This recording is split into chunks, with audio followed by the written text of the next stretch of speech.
Juice Madurai மற்றும் தென் தமிழகம் எங்கும். ஒரு மகிழ்ச்சியான செய்தி, இதயம் நல்லெண்ணெயின் விலை லிட்டருக்கு ரூபாய் 105 குறைஞ்சிருக்கு.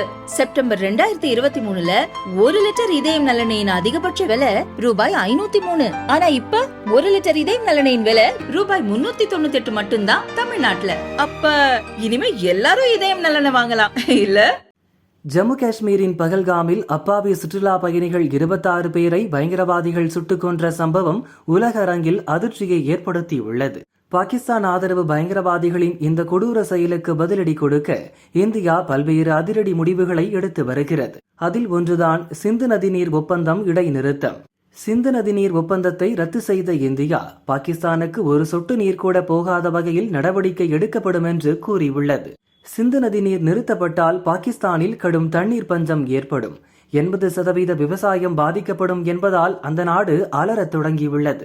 இந்தியாவின் இந்த மரண அடியால் அச்சமடைந்திருக்கும் பாகிஸ்தான் அடாவடியாக பேசி வருகிறது. சிந்து நதி நீர் நிறுத்தப்பட்டால் அதை போராகவே கருதுவோம் என்று தெரிவித்திருந்தது.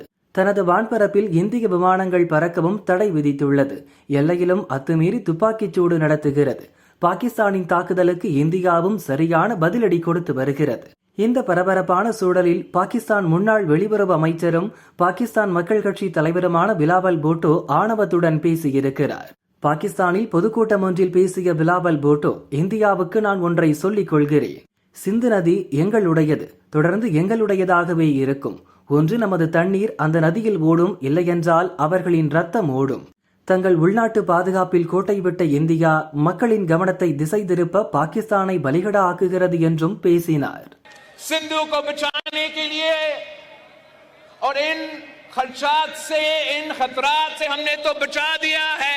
ये आपकी कामयाबी है, ये सिंध का कामयाबी है, ये पाकिस्तान का कामयाबी है.